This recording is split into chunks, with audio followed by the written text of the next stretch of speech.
so much. Please come on in and find a seat. Thank you so much. Thank you.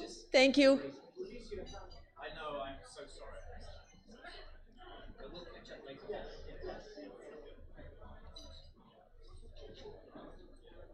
Vera, are we rounding people up? It's good.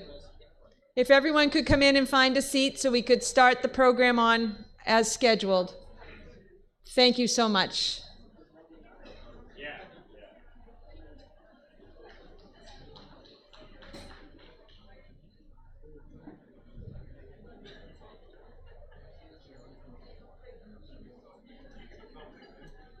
Here comes our president. That means we're close to starting.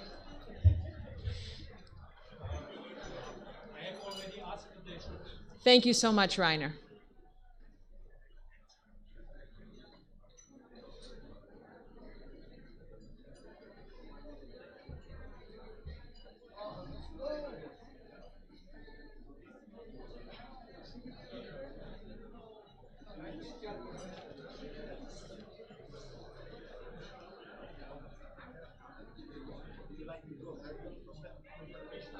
People are doing that, I think. If everyone could find a seat so we could get started, it would be wonderful.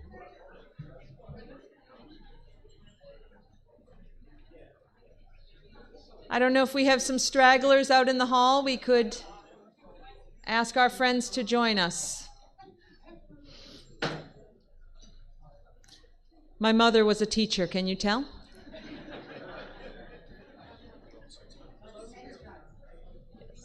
It will be quite difficult to see the slides in the back of the room. So my advice to you is to move as far to the front of the room as possible if you really are interested in some of the slides that will be presented. Because in the back it is quite difficult to see the slides. That's my advice for today.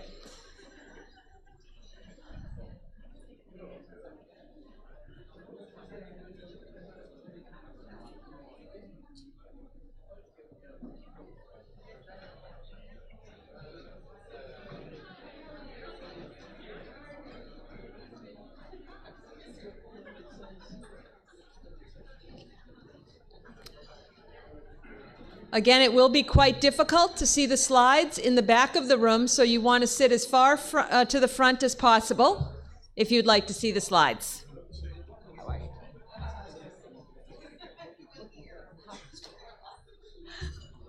I'll work on that. So, of course, that's the photographer.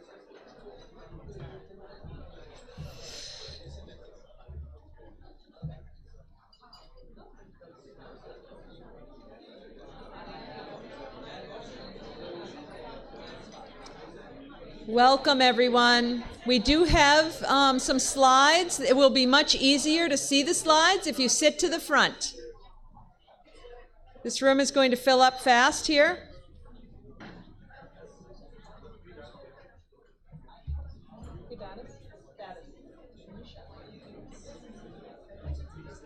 Okay.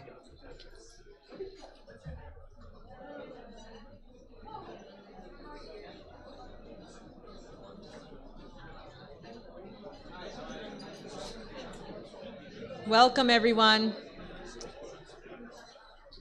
Caroline, is Sylvie around? Okay, very good.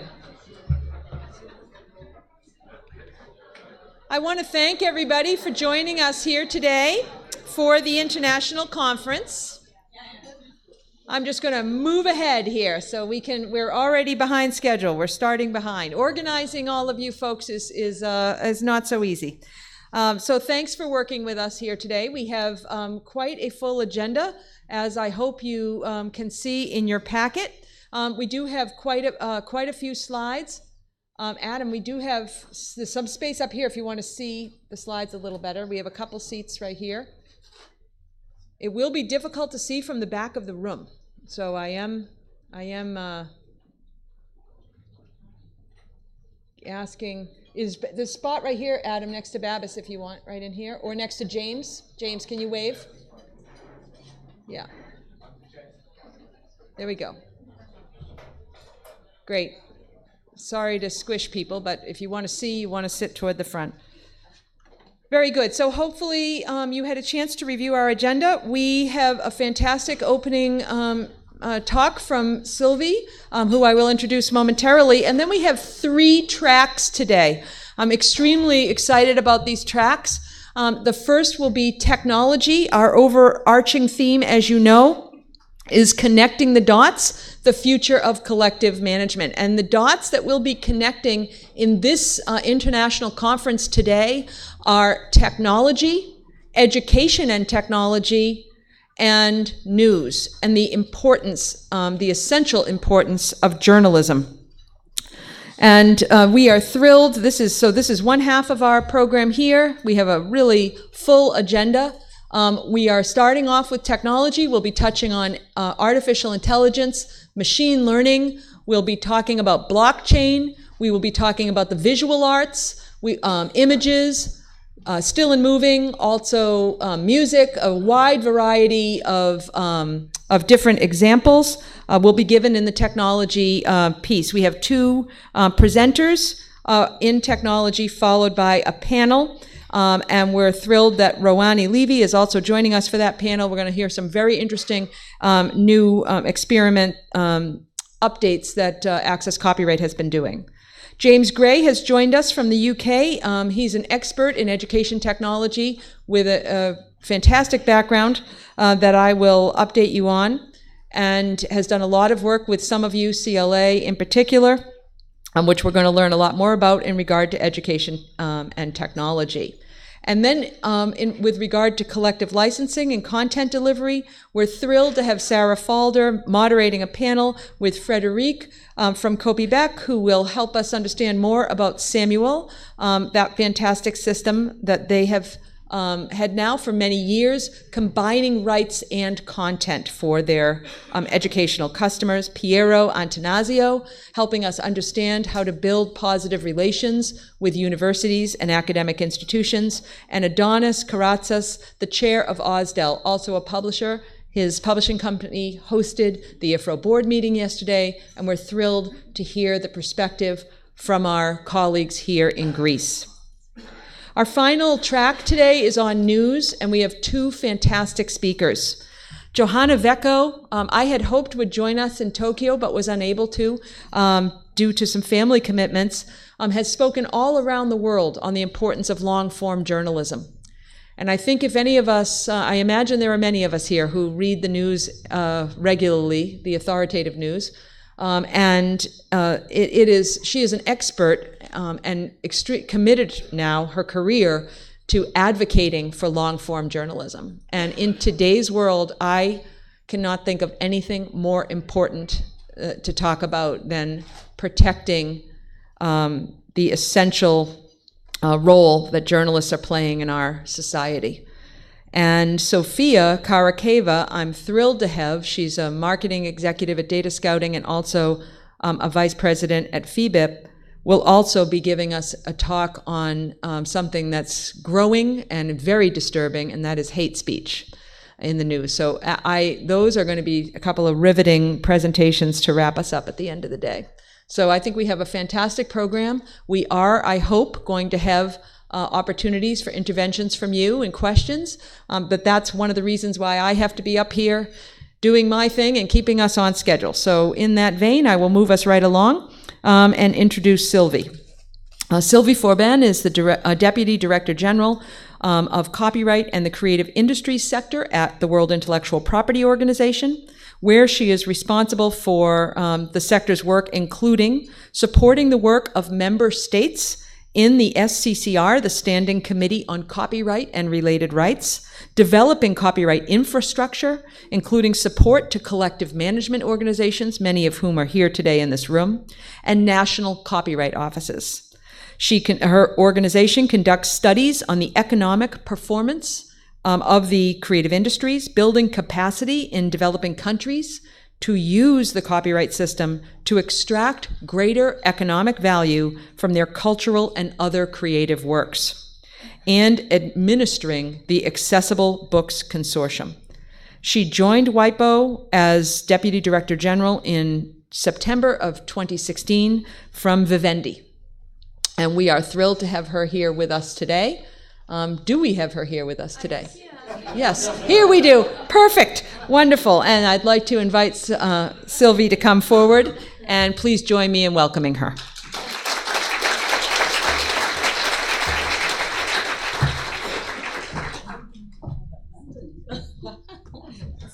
This is your advance, and this is your back.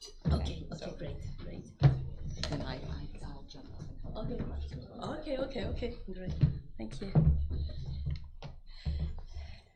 So, good morning, everybody. You will excuse a little my voice that I have lost in Frankfurt a week ago. But anyway, I have something as well to show you. Tracy wanted me to give you some views on how we will manage and how we will, what are our thoughts and ideas for embracing the future, which is a very strong guidance from the Director General Francis Gurry, embracing the future. So in this sector, the difficulty of embracing the future is that, of course, first of all, we have to reach sort of acceptance from all the member states, the 191 member states, to the level playing field, legal framework, the treaties that are already the WIPO treaties, which are very important as they bind all the countries all to each other. So it's very important for us to look at the future and at the same time be able not to have some member states lagging behind and not catching the train. So it's a balance that we have to do each time we are looking at the future and at the big stakes that are in front of us. So in this regard, you know that of course one of the very important elements which concern our sector today is reproduction right, and the balance that has always been foreseen since the Berne Convention, the balance with flexibilities of this reproduction right, mainly exception, what we call exception, and limitation. So you have to remind that, of course, when we adopted, when WIPO adopted in 1996 the so-called Internet treaties, the WCT and WPPT, I'm just focusing on WCT this morning, there was a very important article, the Article 9, and a declaration, a statement, an agreed statement on this Article 9, which was stating that the reproduction right as set out in Article 9 of the Berne Convention and the exception permitted thereunder fully apply to the digital environment. That means that all the functioning of the balance between the reproduction right and the exception and limitation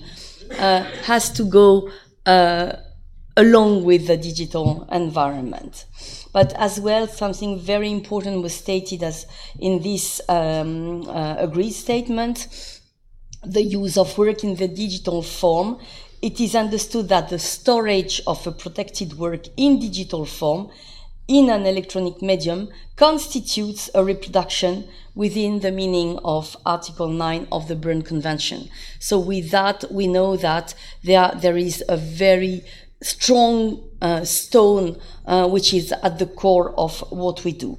And in this regard, of course, is very important and more important in this new area of internet and digital, that we look carefully at how work the collective management, because it's more and more relevant, and at that moment, in the advent of the new technology, there is, as we know, a requirement to license mass uses, and mass uses is of course fit with the idea of collective management, from photocopiers to printers, scanners, PC, etc., etc. And new technology have allowed new form of use of copyright protected works and will continue.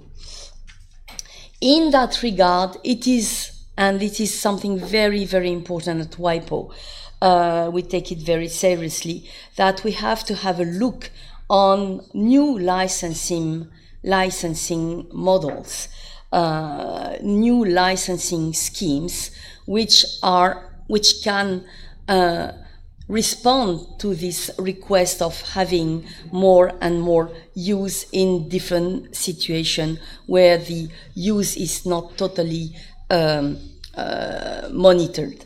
So we have, as we know, a lot of new schemes, but we have to be very inventive, and I shall tell you why in the future, in order to again continue to think out of the box or in the box, but to bring some new ideas. Of course, we have now the voluntary Ifrro licensing that Tracy marvelously represents at CCC. We have extensive collecting licensing, which is more and more important to consider for the future. We have cross-border based on reciprocity agreements. So we have a lot of new schemes ahead, but we have really to be sure, we have to ensure that it is very, that we have that in mind, and that we continue to work all together to find good conditions. So, of course, in this balance that we are trying to find in between exception and limitation and copyright and reproduction right, there is an element which is very important, and again it was stated in a great statement to WCT treaty in concerning Article 10 of the Berne Convention. It is understood, I quote, "It is understood that the provisions of Article 10 permit contracted party to carry forward and appropriately extend into the digital environment limitation and exception in their national laws which have been considered acceptable under the Berne Convention." So, and similarly, this provision should be understood, I continue to quote, to permit contracting party to devise new exception and limitation that are appropriate in the digital network environment.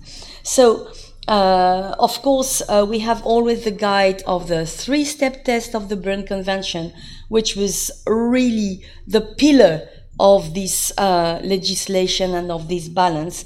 And we have to think in terms of where we could find a balance for the future with this digital revolution.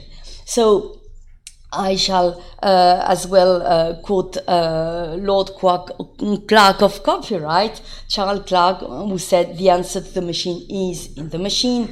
And of course we have to work on adequate CPMs, right management information, standards and key, and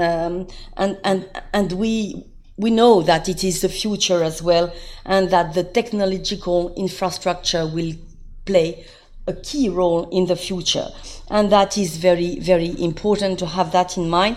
I say that it looks quite evident that TPM play an important role. Believe me, in a lot of countries it's still problematic, and it is because CPM are there in the treaties, that some of the member states, including very developed member states, have not so far ratified the WCT treaty, which is very, very problematic and important for us. Of course, we all know now that a lot of streaming services would not have appear without TPM and right management. So it's very, very clear, even for those countries which were looking against those TPM and being afraid by TPMs as sort of obstacle to access to content, that it is not at all an obstacle to access to content. So the important thing why I say that is because, as you know, in WIPO, we will have a very important exercise next year on exception and limitation. It was asked by a lot of member states for quite a long period of time. During a long period of time, we not we, Secretariat, but some of the member states in WIPO resisted to the idea to open what they said an uncontrolled box of reflection. But we have to be open-minded and to be to look at this issue as well with open eyes and with reasonable ideas in along with us. So for having reasonable ideas, we thought that because this point was on the agenda and will be on the agenda next year with 3 regional conference and 1 big conference at WIPO premises at the end of 2019 before the autumn SCCR. In the meantime, we are making studies, reflection, brainstorming on a fact-finding approach, very pragmatic approach, just to see what are the issues. Are there issues that necessitate an international treatment, which would necessitate an international instrument? Or before this, could we imagine some tools and means which could ease this discussion and which could ease the solution on some of the issues that would have been given. So for this, we have done, we are undergoing some exercise.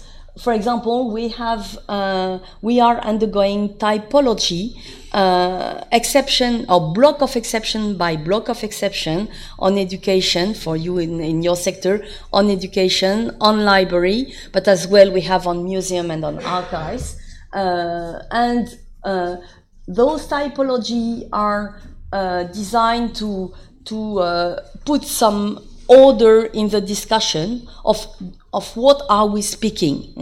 Then we will have the brainstorming, when we will have a study on digital issue and education. So this was asked for a very long period of time, and we do think that it's important that we make this study. Then, as I said, we will have 3 regional seminars, 1 in Africa, 1 in Asia Pacific, and 1 in Latin America. This will be next spring, and then a conference which we hope will be well informed and with a lot of good ideas on the table to discuss. So I go quickly on this. It was to show you that on typology we will take all the activities, the rights, the flexibilities, including in the flexibilities the licensing schemes, because I consider that the licensing schemes are good tools to introduce flexibilities when it is needed, and issues, pending issues which would not have been solved for the time being. So, along with that, of course, the program is going on, and as I said, our big important aim is really to have all the member states enjoying the same capacities in managing the rights. So we thought that it was very, very important to change method.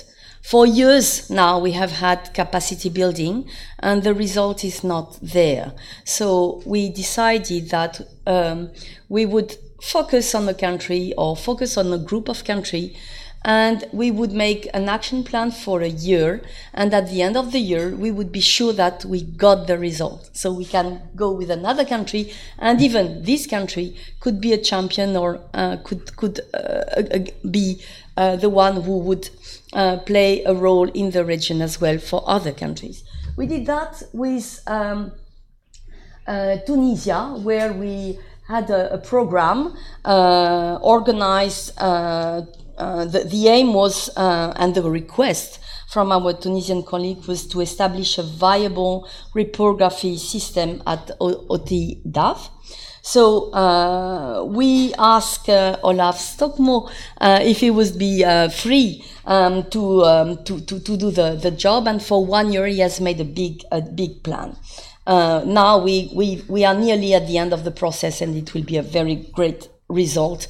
We hope all the agreements have been or are undertaken now, and it's very good. We did the same with Ifrro in Dakar, where we had with 16 African countries made a big program with an action plan with objectives. So it's the new idea of having joint result-based initiative. Then we have, that the toolkit for CMOs, but you know the project. Then we have the ABC consortium, where it is very important that Ifrro continue to be part along with us to these training activities, because we will have a lot of new countries arriving with the European Union countries, with the US, with Japan. So this ABC consortium will take a very, very big importance. I want to come very quickly to the Publisher Circle, which is the last WIPO initiative. This initiative, sorry for the one for whom I could repeat, but I thought for Ifrro members it was very important to have an idea of this program. This concept is a new concept of public-private partnership that we have launched after a conference held last year in Yaoundé, Cameroon, where for the publisher sector, Ifrro was there, Caroline was there with us, and we have decided that at the end of the conference we would need, along with capacity building, along with what we do traditionally, launch a new initiative which would be much more project-oriented, where we would show all together what we can do as a community of professionals. So this is based on express of interest. You can enter the circle. It's open for publishers, authors, NGOs, financial institutions, governments. It's based on a membership, because we need to have this cooperation between people who are willing to do something. The basic principle is just to have a commitment from the members to work. So you see that we will do the focal point, but we will try to build specific partnership internationally, to provide input for professional cooperation with local publishers, local authors, local professionals, and to have the government take their responsibility in this new policy orientation. This is clearly to provide a project. The first layer of course, the platform of information sharing that we will have on WIPO site, and we will create a wiki very, very quickly. There is a line which is develop mentoring project, and this is very important. That is the beginning of the beginning. We would like that publishers, young publishers, junior publishers from developing countries. We begin with Africa, but we'll have a lot of other regions willing to participate, so that the junior publisher would receive the help of senior publisher outside of their country.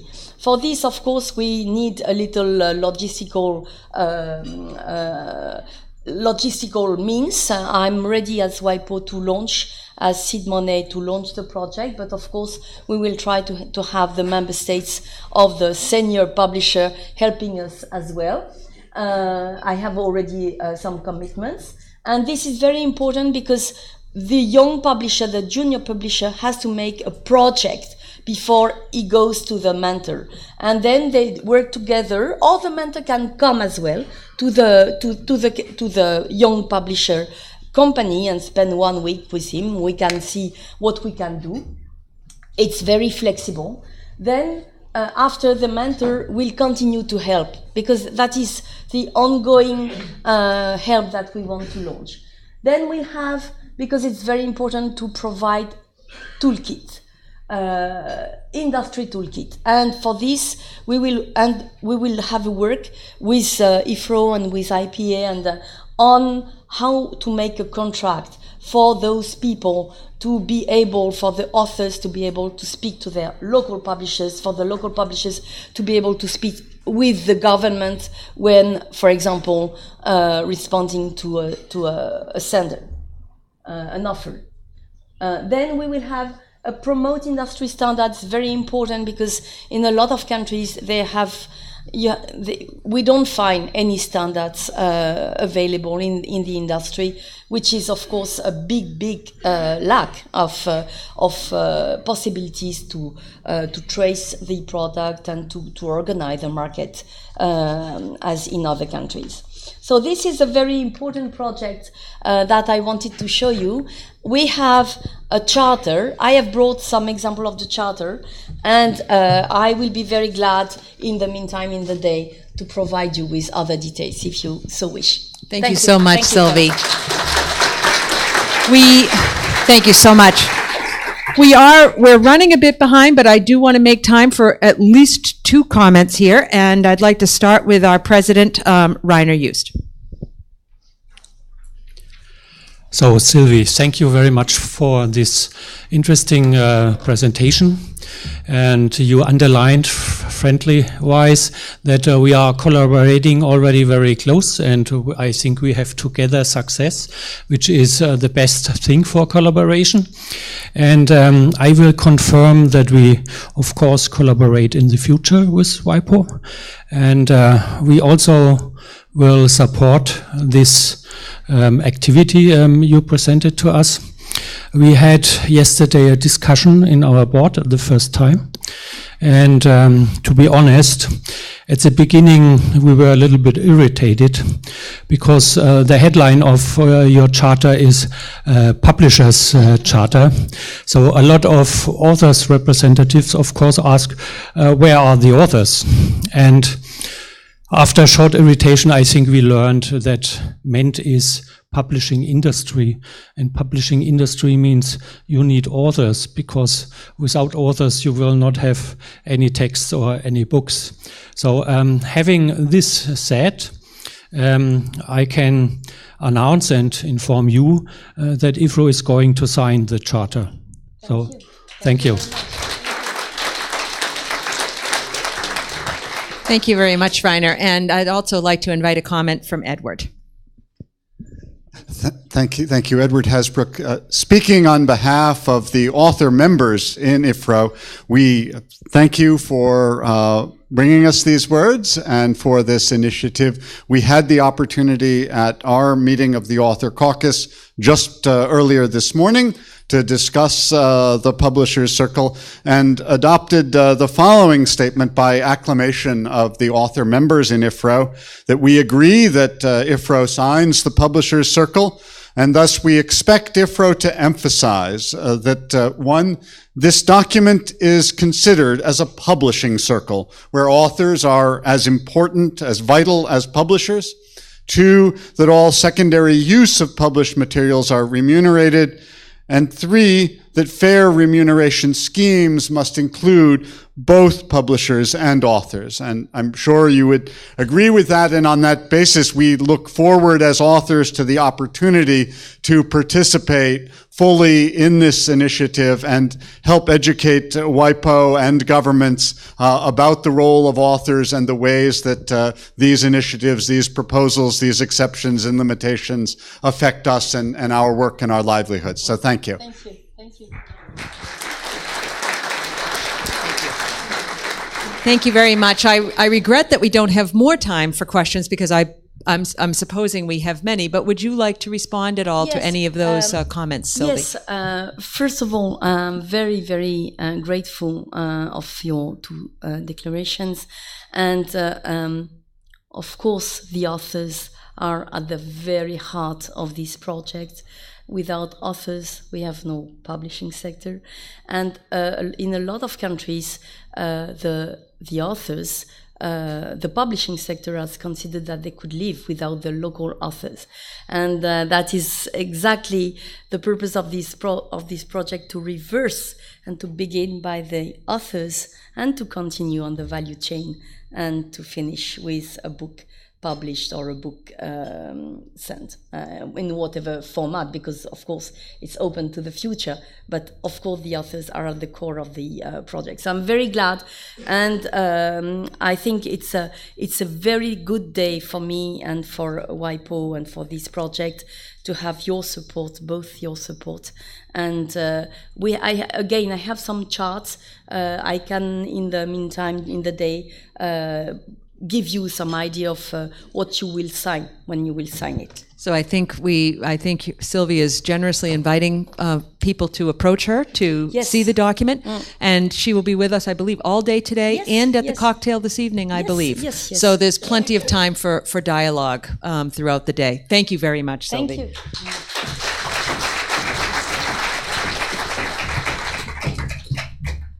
Wonderful. And thank you for your patience while I work to keep us on schedule here. I'm just going to hand that to you so we don't get feedback. Our next speaker is Dr. Matthias Roeder, who has traveled here from Austria, where he is the managing director, of this at the Karajan Institute. Let me leave it at that so I don't embarrass myself with my mispronunciations of all of these things. He's an expert on intellectual property. If you're into music, I think you're really going to like this talk. And in addition to intellectual property, he's an expert in innovation and innovation management. His doctorate is from Harvard University in music. He's also an alum of the University of Salzburg Mozarteum. He currently serves as a board member of the Karajan Foundation. His CV is overwhelming. You should look him up. He's very impressive. But he's got a lot of very interesting things that he's done, including founding the Classical Music Hack Day series, which he launched in 2013. I think it's pretty interesting. And he's won numerous prizes and accolades for his work, including most recently the Game Changer Award of the Chamber of Commerce in Salzburg. And he's taught at Harvard. He's also taught at the University of St. Gall and Salzburg in change and innovation management. So we're really, really thrilled to have Dr. Roeder here with us today, so please join me in welcoming him.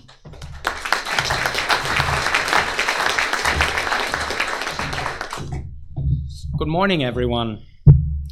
Let me just get my timer going here. So, all right. I'm really excited to be here today to speak to you, and hopefully over the course of the day with a lot of you about something that is very close to my heart, and that is music and artificial intelligence, but also how we can actually create businesses in a very demanding and changing technology world. So I'm going to run you through a couple of examples. AI is essentially always the thing that we can't do yet, and all of the AI that is around us we don't see anymore. So it's in your navigation system, it's in your Google photo library. When you search for people or when you search for concepts like music, it's going to find all of the images that contain instruments, even videos with instruments. So it's pretty advanced. It can also be used for silly things like, you know, putting funny little things on your face on Instagram, and it does so by analyzing your facial features and then using filters to change them. It can be done in video as well. So live video, style transfers. AI is learning about the features of a style, it knows about the features of your face, and it combines the two in real time. What is AI then? AI, as I said, is always the thing that we can't do yet, but to be a little bit more specific, I think AI is a system that can learn, a computer system that can learn from the data around it, from the environment. And it can do so by abstraction. Essentially, there are a lot of technologies in AI. One of the things that has been really exciting as of late is what we call artificial neural networks, and the process by which we teach them is called deep learning. So essentially, it takes the idea of a human brain with a lot of neurons that are interconnected, that computate on experiences that the human makes in the world. And we transfer that to the machine. So essentially, we take the biological idea of a neuron and we represent it in the machine as a system that has a couple of inputs. You can see that on the slide on the right side. And on these inputs, it computates with a function on the output that it's sending. So it's really like a neuron in the brain, except that it's done in the computer. Of course, you know, whether you trigger or not the neuron, it depends on how the function within that artificial neuron has been trained. So, you know, you don't do it with one neuron, you have to have a lot of them, and you put them together into systems that can be visualized like this. So essentially, you have a lot of neurons. The input is, for instance, in a training, a lot of different ways to write numerals. And you basically write a 1 and you give it to the network. You say, this is a 1. You do that a gazillion times. Then you do it for the 2s, for the 3s, for the 4s, and so on. And then after a while, the network will be able to be used. And you essentially just give it numbers. And it will say, well, I'm going to predict that this is a 2, a 3, a 1, and so on. So the structure of these networks is really something that scholars are very interested in. So they have multiple structures in place to build these artificial neural networks. I'm not going to go into much detail here. This is the kind of research that AI people are doing in the field. And I'm going to say this now, and the AI people will not like to hear that, but the most important part is not the structure of the network and how you configure it. The most important part is the data you feed it in the training. And that, I think, is very important. So the cool thing about these networks is that once you have trained them and you have the model ready, you can reverse it. And what that means is, all of a sudden, the thing just doesn't only recognize the world around it, it can actually create examples that are similar to what it was trained on. So this is exactly what a lot of people are working on right now. One example that I want to show you is from the US. Ahmed El-Gamal is a researcher at Princeton, and he has fed artificial neural networks with a lot of artworks. Really millions of artworks, and he then taught the network how to actually create new art. And these are some of the images that were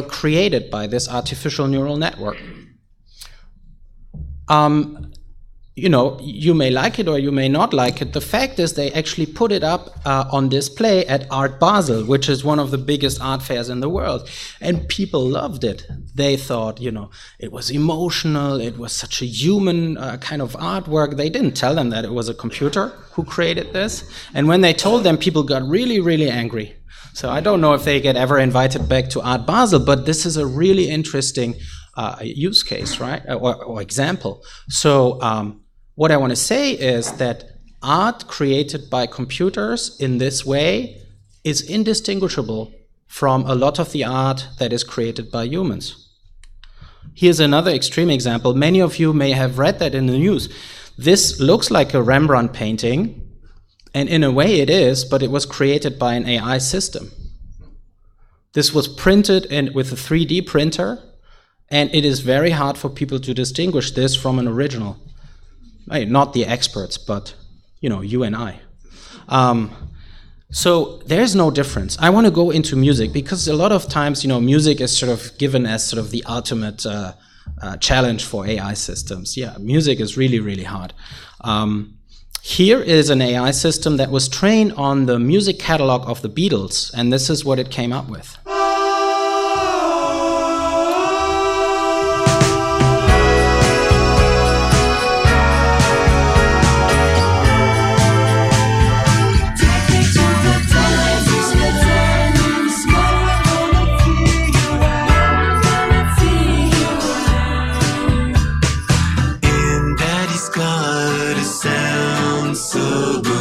Something new, it turns me on. Good day, sunshine in the backseat. God, I wish that road could never stop. Down on the So this was done in Paris. The Sony Computer Science Lab has created this example. I think it's pretty convincing. I mean, it is obviously an updated version of the Beatles. And I'll get to that in a minute, it's actually humans performing the music. But the music and the lyrics were created by an AI system. Now, a lot of people say, oh, well, that's pop music, but what about the classical world and Bach and Mozart? And that's not going to be possible. Well, I have to disappoint you. There is Deep Bach. Deep Bach is a steerable model for Bach chorales generation. And this thing was trained on 360-something chorales of J.S. Bach. And then it was given a chorale melody and given the task to create a Bach chorale itself. And this is what it sounds like.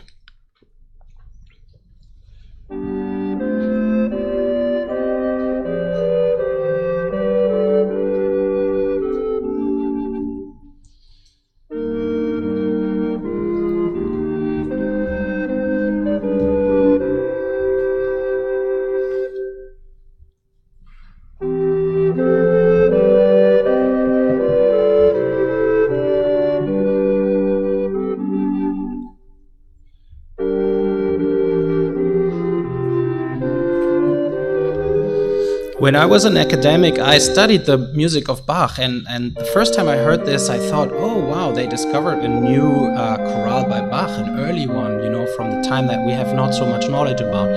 I think it's pretty amazing, this music. So the cool thing is now you can start to actually use this technology to create with the machine. And this is an app that you can download right now in the App Store from Korea. It's called Hum On. You basically, it does exactly what the name says. You hum a tune, it transcribes it into music, and then you decide on which style of accompaniment you want to have. You can take a photo, add it to the mix, and then you can start publishing your track. I mean, it's as simple as that. I did it for you. I hummed in a melody, and this is what it came out with. I chose the New Age style. And then I said, okay, let's see what this thing can do. And I wanted to change it and say, maybe I can have a little bit more of piano. And there's a little slider for the piano. You just crank it up, you save it, and then you get this.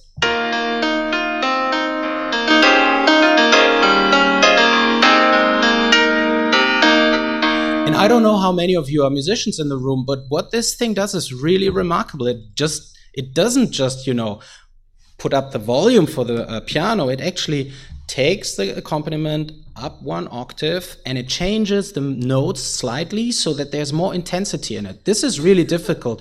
Most music students will not be able to do this until they have studied music for 10 years or so. Of course, artists, and I'm going to rush through this, are using this too. So this is an artist. She has, at the moment, I think 2 or 3 million views on YouTube with a song that was co-created with an AI. So the music is AI, the lyrics and the melody are from her. It's a very good pop song, So let's keep going. Where's sort of the area where AI can't help us? And that is where, performance comes into play. To perform music is really, really hard. And AI systems are not doing that yet very convincingly. So I'll rush through that. In the Karajan Institute, we have a little research group that actually takes all of the recordings of Karajan and others, and we link it to machine-readable scores, and then create little examples from all of these different audio recordings and feed them into the network. And then the network actually learns the style of Herbert von Karajan or Leonard Bernstein, or how the Berlin Philharmonic plays versus the Vienna Philharmonic. And the idea is to actually create something like an effect system that we can use. So we can say, I want to hear this piece of music, but I want to have more Bernstein than Karajan, and you just, use the knobs, and it's actually changing the recording. And, we're laughing now, but we were laughing about music composition of AI too. We can actually use this system to help musicians with accompaniments when they don't have, someone to do the accompaniment. This is Peter Gregson, who has just published an album on Deutsche Grammophon, playing with an AI piano. This is 3 weeks ago in Beijing. We did an event at Volkswagen. So the piano is actually hooked up to a computer. It has a MIDI performance element in it. And it's listening to what Peter is playing and adjusting the playback according to his speed.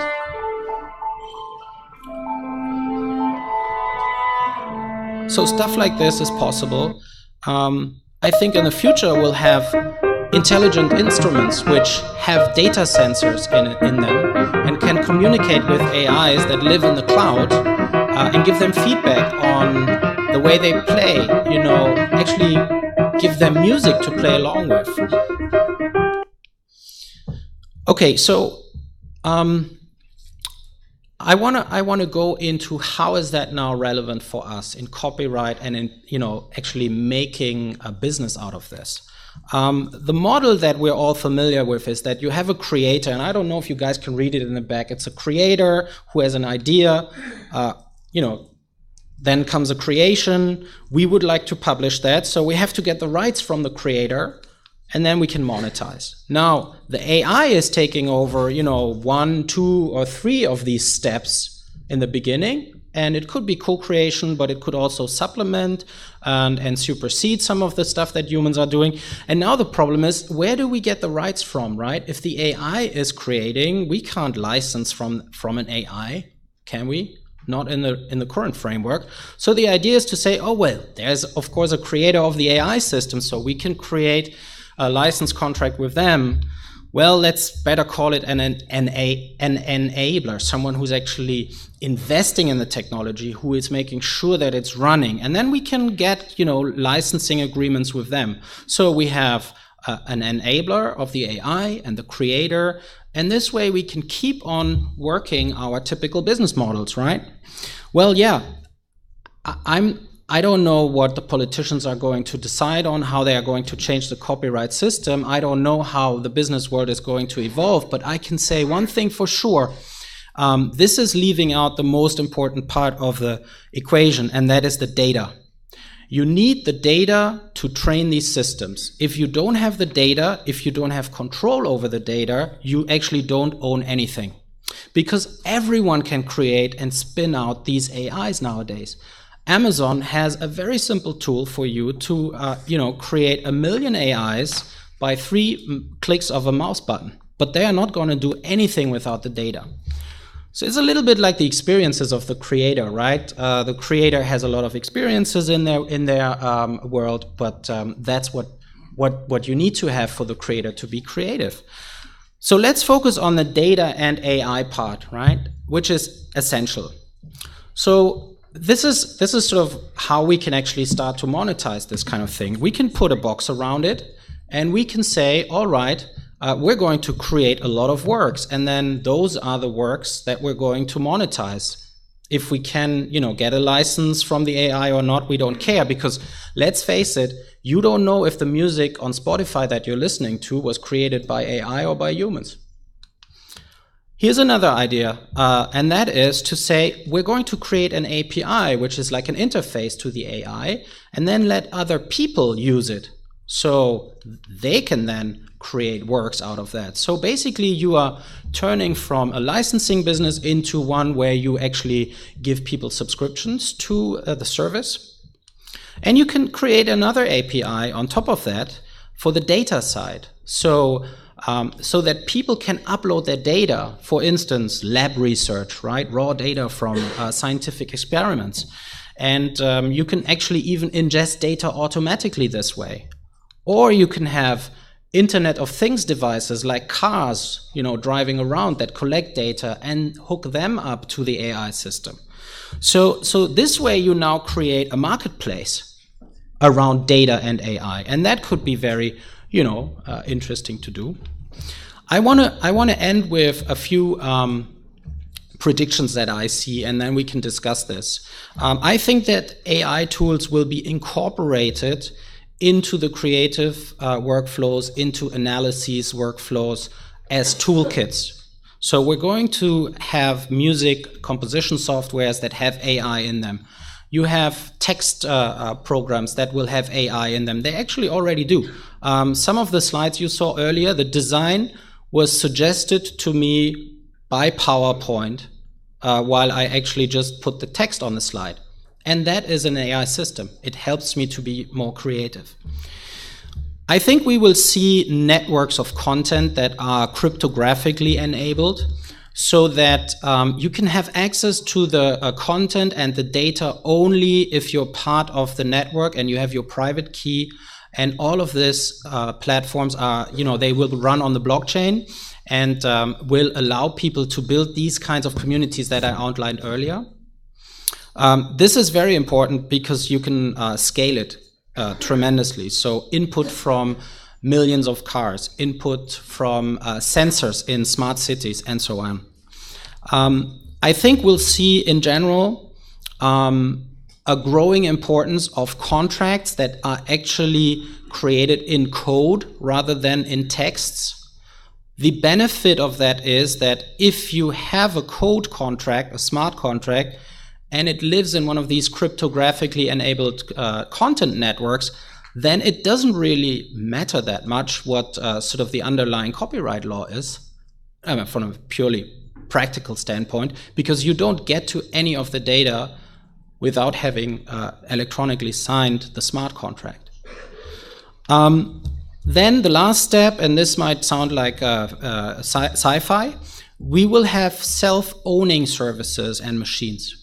And these self-owning services, you can think of them like, for instance, you have a smart contract hooked up to an AI system like the one that created art in my earliest example. And that system has a way to actually create art and then put it on sale, let's say on eBay, get the receipts from the sales, and then make a decision on how many instances to provision in Amazon Web Services to create more art. This thing is owned by no one, but it can actually support its own living. So we're getting very close to systems that kind of have a lot of the characteristics of living systems that are creative. Now, questions to ask for all of us who are actually running businesses based on what was formerly known intellectual property of humans, and this is the time is over now. Do I own the data underlying the works that I publish? Or can I get access exclusively?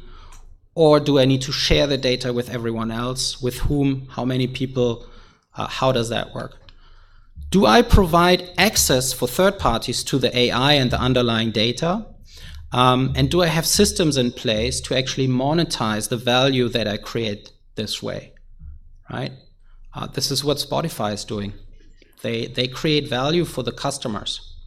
And when they start to actually put AI music in their systems, which I suspect they're already doing on a trial basis, then they have something in place that monetizes that intellectual property. And the last question, am I creating value for the communities of humans and machines that are using my data and works for their companies or projects? So I think these three questions will be a very good guideline for those of us who create businesses around intellectual property going forward. They will not give you all of the answers because we don't know where this is going and in which pace. But this is a good starting point, I think. And I'm very happy if we can discuss some of my ideas and if I can get controversial feedback from you as well. So thank you very much. Pleasure talking to you.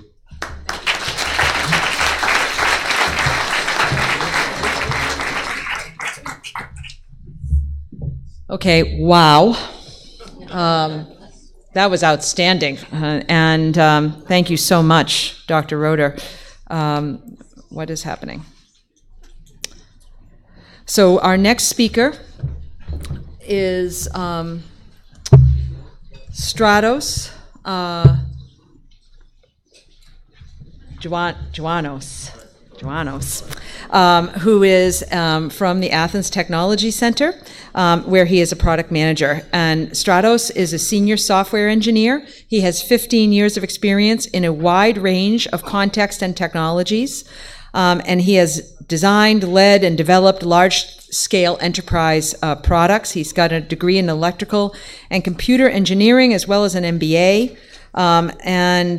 He's actually working on something very interesting, a lot of work with Deutsche Welle, which we're going to hear about today, but also work on Blumen, which many folks in the audience here from Europe may be familiar with. So we're really going to hear a lot about blockchain here, and I think learn a lot. So please join me in welcoming Stratos to the stage.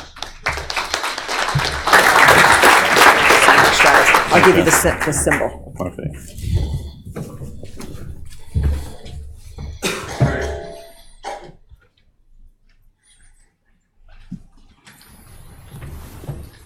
Good morning. Every once in a while, there is a revolutionary technology coming along which changes everything.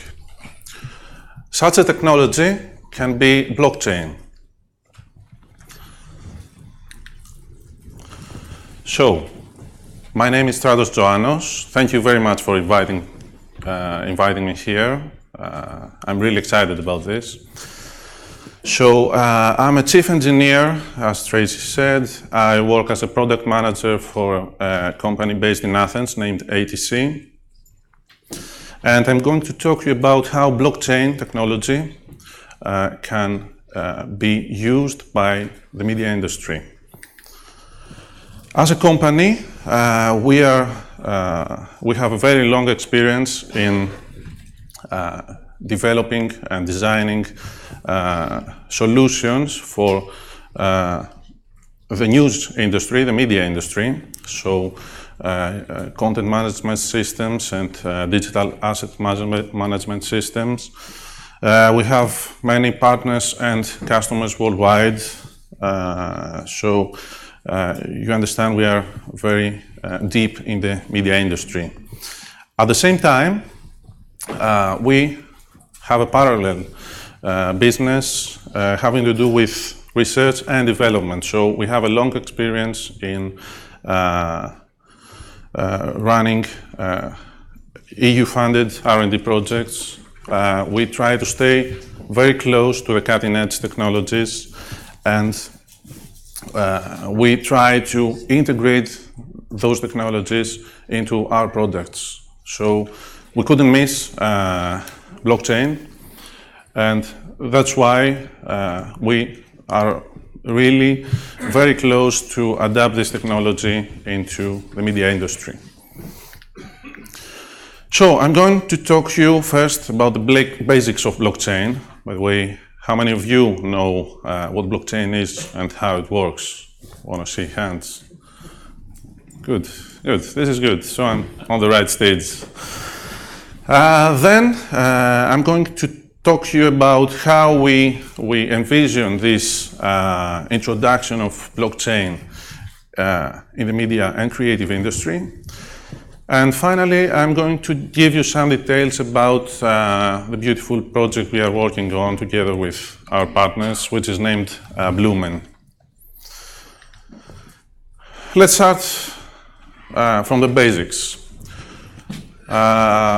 So when we talk, first of all, about blockchain technology, we are talking mostly about distributed ledger technology. Why this hype? Have you ever wondered why all this hype about blockchain technology?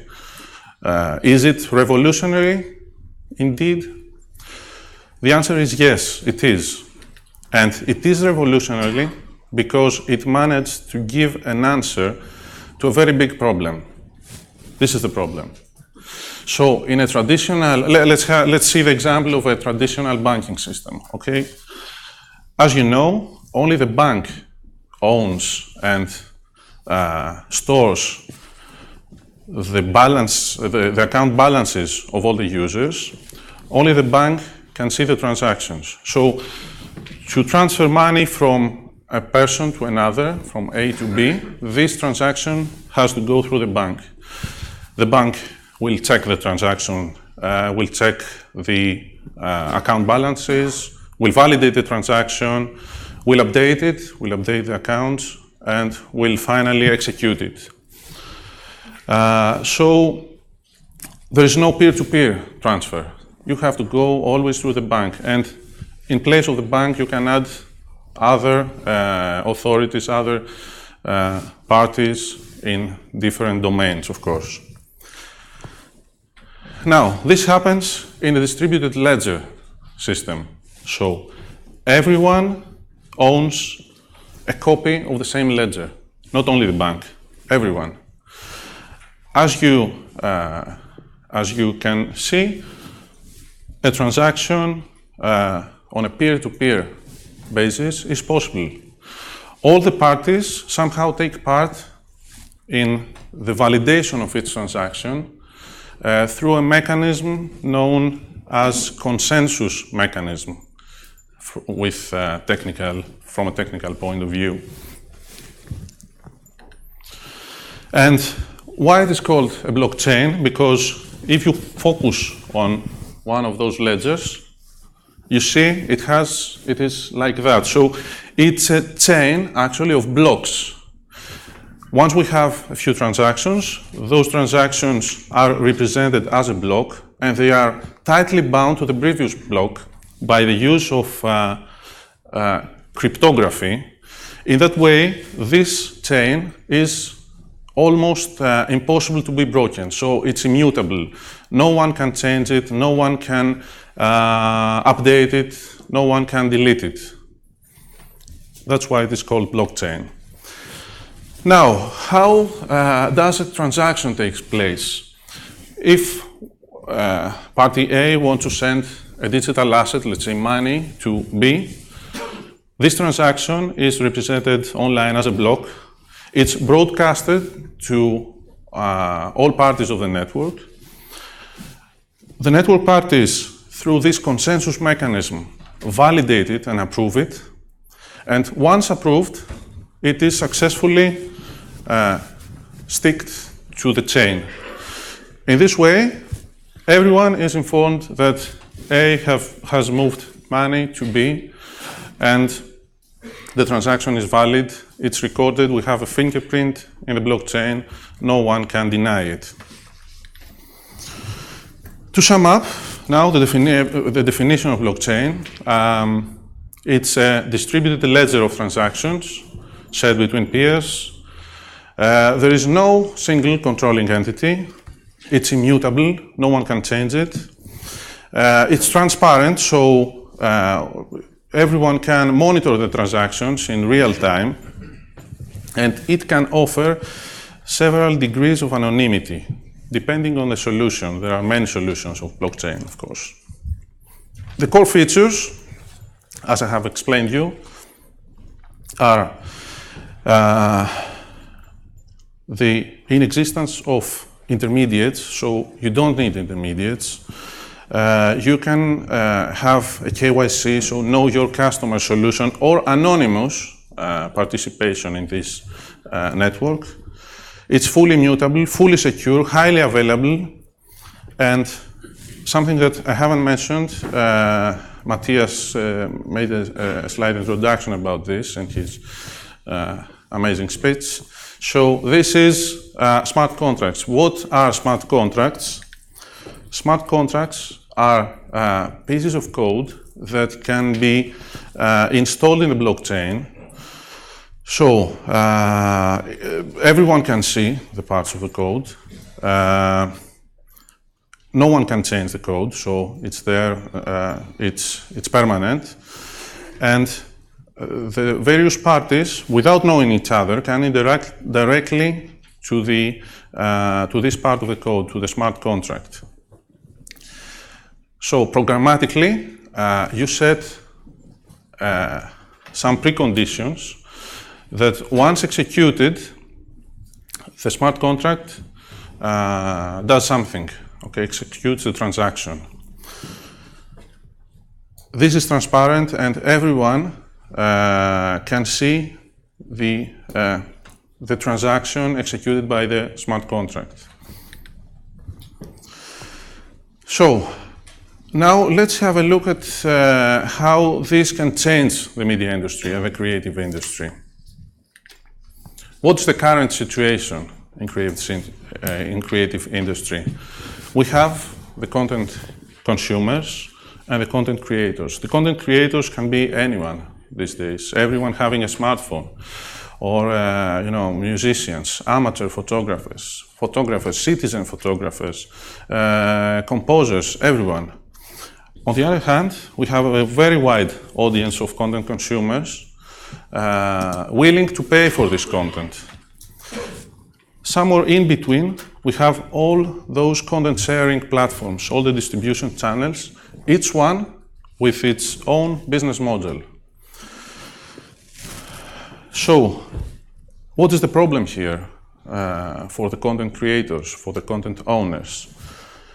They get very small cuts of the revenue. They cannot apply their business model on their content, so they don't have any control over pricing, distribution, or advertising.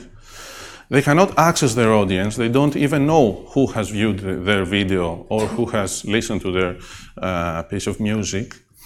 And to get paid, to get compensated for the work, they have to rely on the distribution platform. They have to rely on the business model imposed from the distribution channel.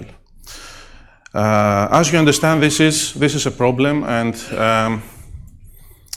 content creators start complaining about all this. And moreover, regarding copyright management, there is no guarantee that this can be secured from the distribution channel, from the content sharing platform. Therefore, we believe that the industry is mature enough to change in the next 3 to 5 or even 10 years, but there is room for change. And actually, it's not just us saying, so this comes from the World Economic Forum. They identify the 5 core features of blockchain that can disrupt the industry. So, smart contracts is one of the top features that will allow content creators to monetize, to apply their business model on their content. Of course, peer-to-peer transactions are extremely important. So the content creators will directly give content to their audience, and they will access the audience. They will know who has consumed their products. Dynamic efficient pricing. This is also something very important to regulate the price based on supply and demand. They will also be able to micro-monetize their work. So, for instance, a small part of the music song, a segment of it, could be given available for being purchased, just this segment, and the owner will be compensated with a small amount of money for this. And all this, imagine, can happen in a community which is self-regulated. So you can upvote or downvote or block someone. So this will prevent malicious activity. The World Economic Forum identified the 5 forces that could change the industry. 2 of the big consulting companies, Deloitte and Accenture, they almost have the same approach on this. So they believe in a new pricing model. They believe in a peer-to-peer distribution of the content, of a better distribution of royalty payments, P2P and C2C monetization, and consumption of paid content without boundaries.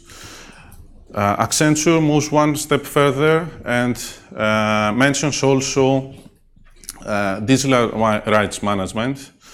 So here we will have transparency and accuracy, accelerated compensation for the owners, and enhanced licensing and monetization of it. So we dream of a new redesigned creative industry where there are no intermediaries, no intermediate platforms. Every owner can access his audience. You can monetize your content fast and easy. You can distribute your content on a peer-to-peer basis. You can define your rules, your pricing model. You can track every transaction. You don't rely anymore to the platform, and you can, of course, set your business model with your own smart contract. Now, I'm going to talk about this beautiful project we are working on. This is named Blumen. The key concepts of this project is to apply a better copyright protection mechanism, to introduce a more fair and dynamic way of payment, to allow more efficient contracts and processes, to expand the repositories of content with marketplaces where collaboratively people will buy and sell content, and to develop all this in a decentralized and crowd-based technology. Who we are? We are a consortium of 7 partners, including 2 big broadcasters like Deutsche Welle, the German broadcaster, and Antenna from Cyprus. We are technology providers, ATC and Worldline, domain experts like Kendra.io and BMAT, and Research Institute, which is NTUA from Athens. We have split our work in 3 use cases. So the one has to do with web TV. The second use case has to do with music. And the third one, when we are working together with Deutsche Welle, has to do with news media content, mainly photographs. So the web TV use case focuses on creating an audiovisual content copyright management and sales solution for TV streaming services. The music use case focuses on creating a global music information database for rights management. And we, together with Deutsche Welle, are trying to build a marketplace for exchanging newsworthy material. I will stick to this a bit more. What we know, what we get as feedback from the broadcasters and the news agencies is that they cannot very easily access user-generated content from around the internet. So even if they find a photo on Twitter, it's not legal and not ethical to use it directly without getting the permission from the owner.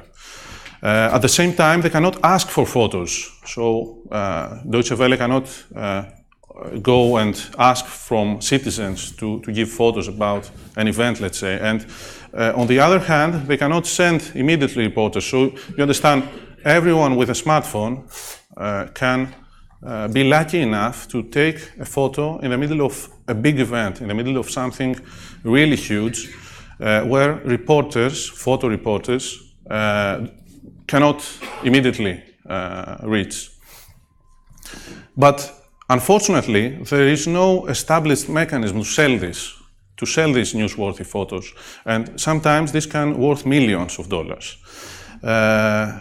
So again, another problem is that citizen photographers and professional photographers cannot sell a photo without revealing their identity.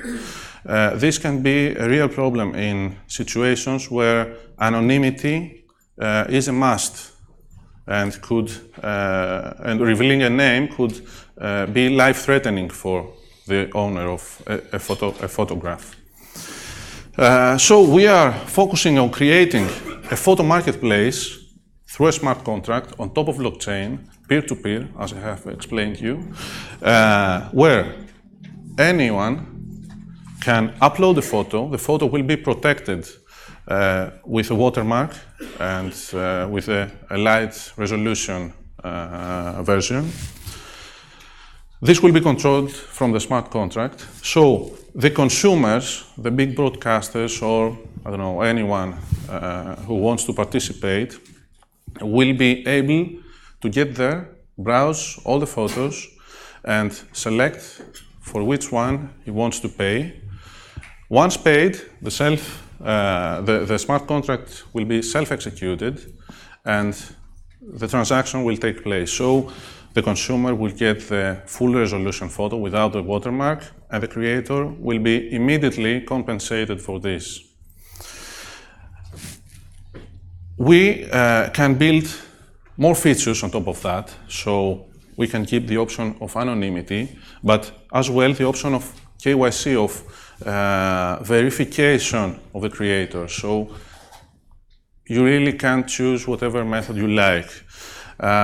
This smart contract also allows a flexible pricing model, so the creator can work on various ways of getting compensated. For instance, could select the option of an auction for an image, or an exclusive selling of a photo. Everything will be transparent, of course, in terms of copywriting. No one can use a photo without being noticed from the system. We can also create a self-regulated community with upvoting and downvoting. This is also something very important. And from the side of the publishers, of the broadcasters, this will extend their accessible content. So they can go to the public, they can go to the citizens and ask from photos of a natural disaster, a huge protest, an attack, anything. So can have immediately content from citizens that are at this moment on the right place.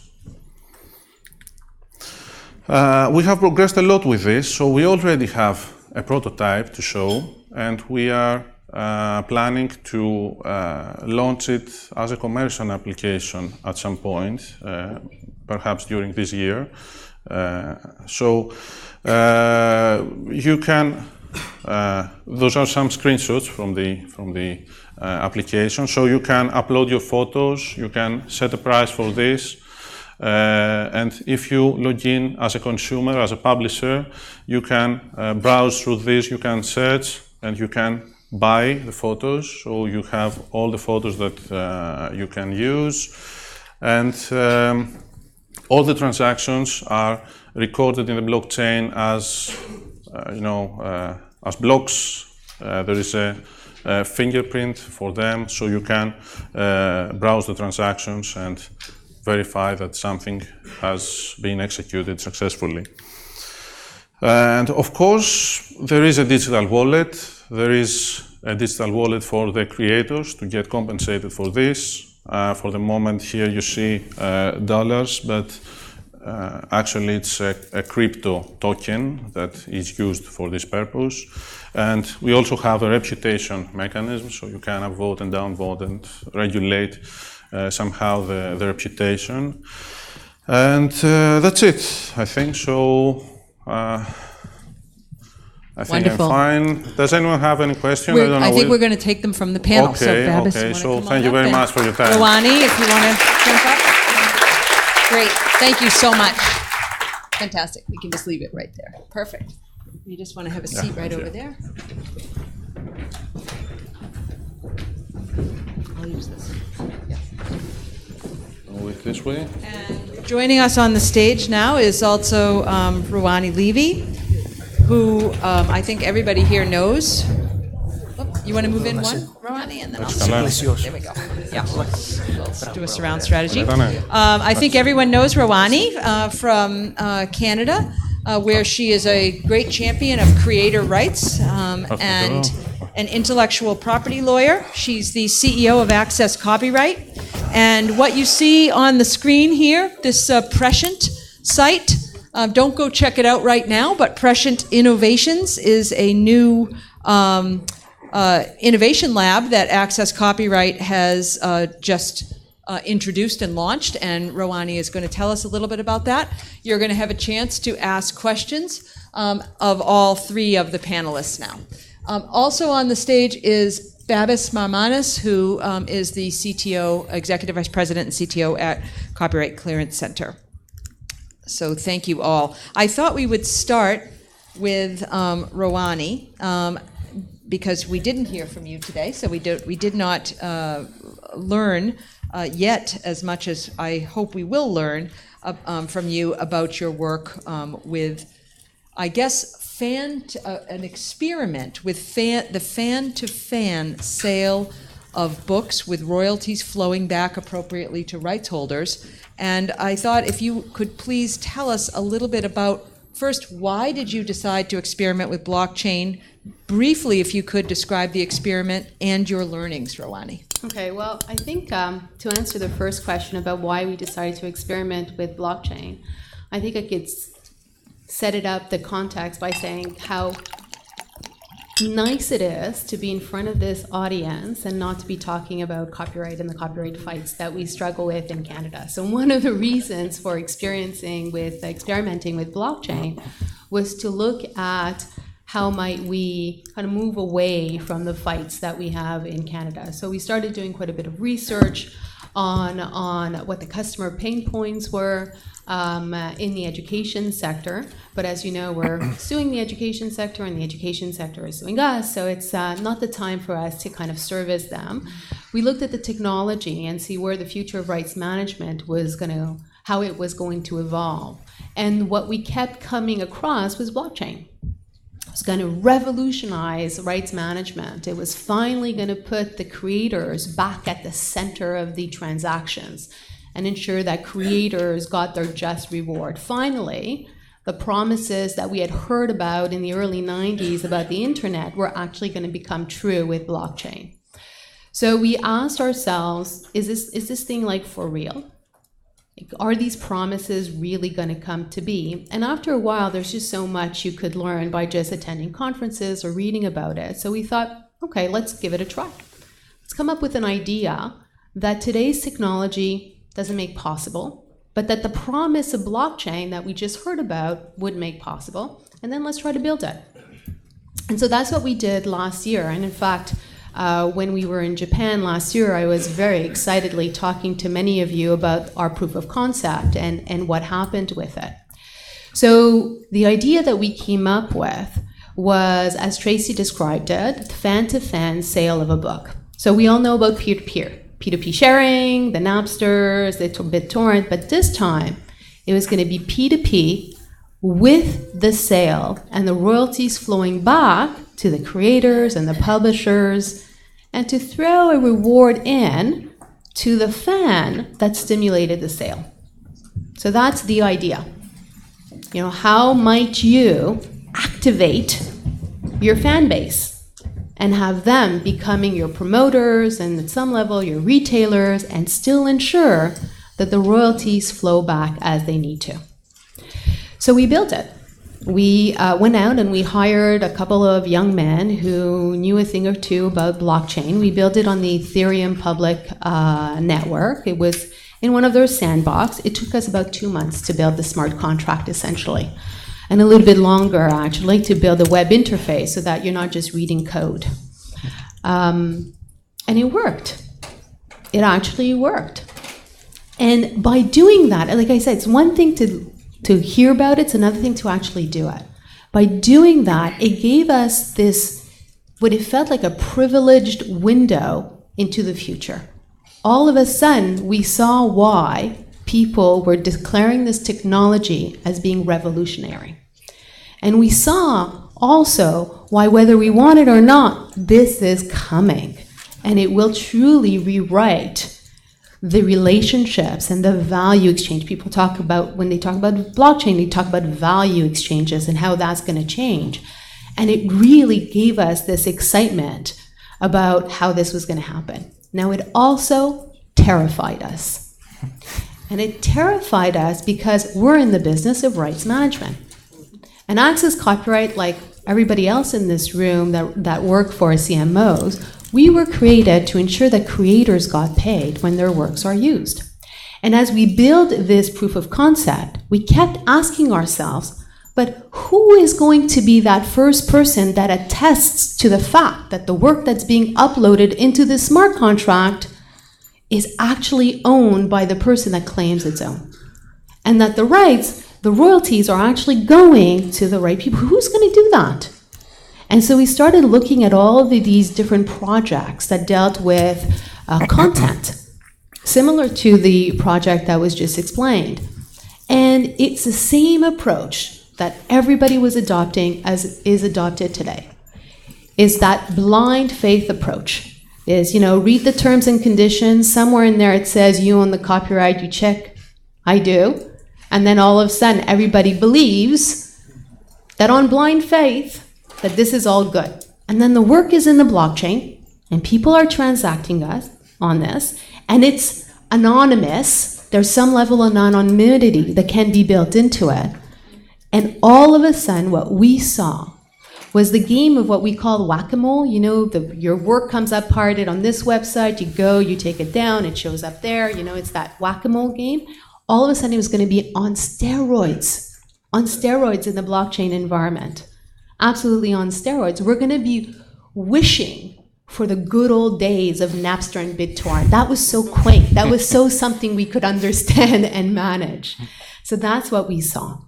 And so with that, the real problem to solve for this community became crystal clear to us.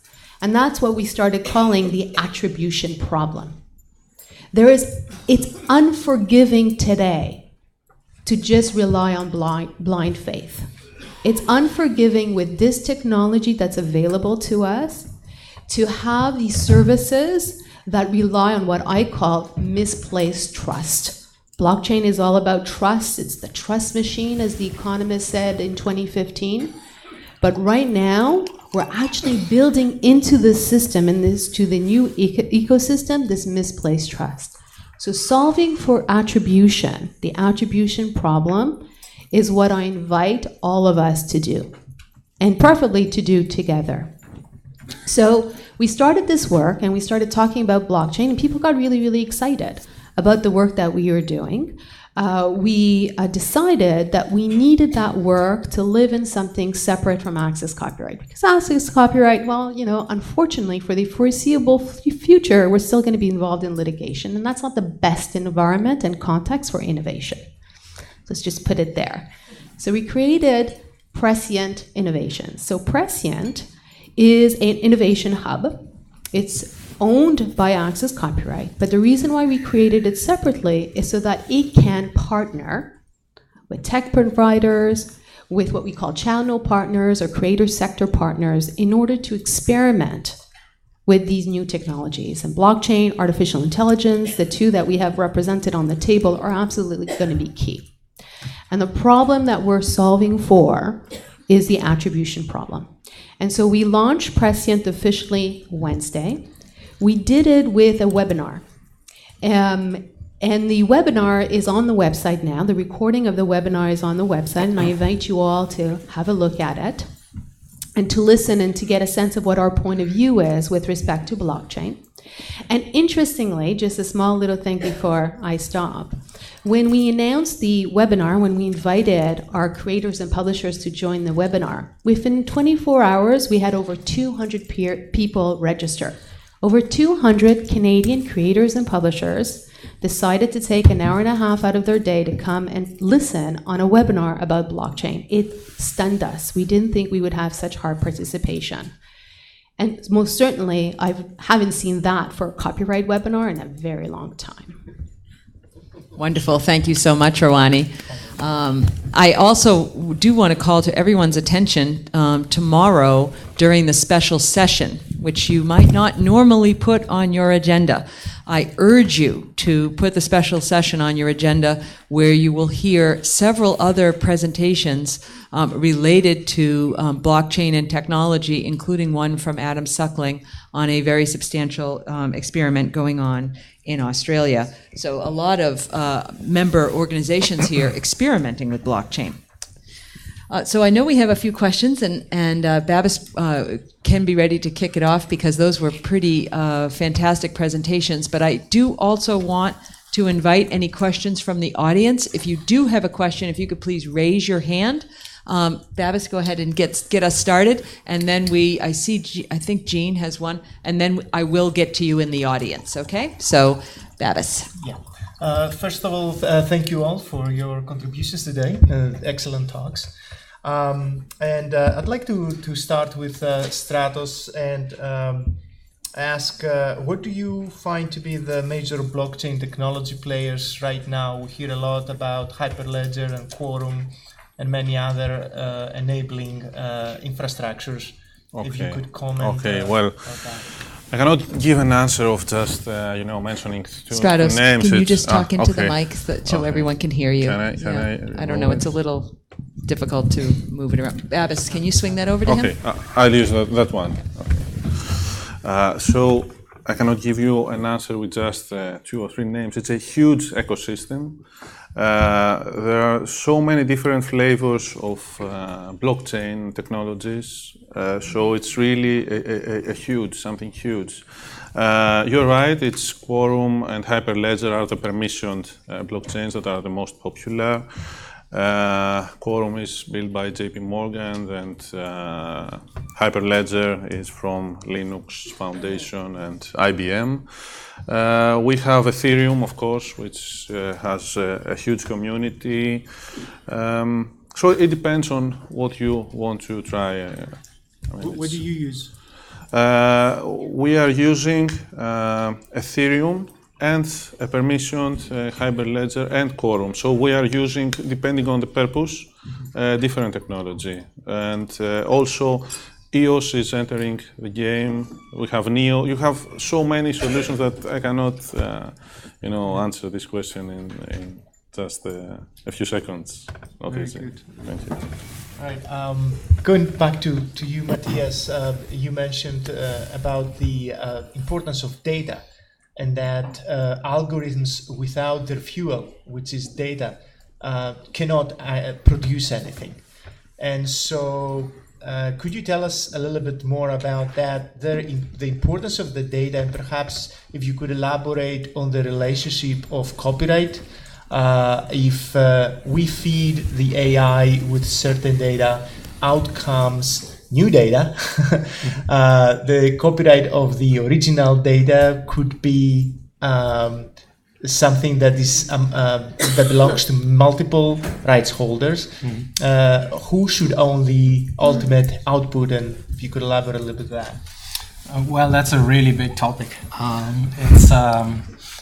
This is essentially the big riddle that we all have to solve, because we live in a time now where not only do we produce, every second as much data as in previous decades we have produced in a whole year, we are actually only starting to create tools that allow us to actually understand that data. So it's a huge problem for everyone involved. All of the industries are having this problem. I think the main takeaway from all of this is what Rani did is really exemplary, is to say, okay, the data we have, what can we do with it? What are some of the experiments we can try out? What are some of the things that we want to learn from that data? And then not only draw up a plan about what you can theoretically do, but sit down and actually do it. So this is sort of the hacker approach to innovation, and I highly recommend it to everyone to create either in small entities inside of their institutions, or as a company culture, this kind of approach, because this is what gives you sort of an edge over your competitors. The second thing is cooperation, and working together is going to be super important in this new era. And understanding who are the players in a given marketplace, in a given ecosystem, and how they can work together and be incentivized in a way to create value for everyone in the marketplace. I think the times when we say, well, I have something that you don't have and I'm going to sell it to you at the highest price, these kinds of approaches, they will work for a few years, but ultimately this kind of approach will be over. And so we have to build systems that actually understand the history of data points. How do they together create something new?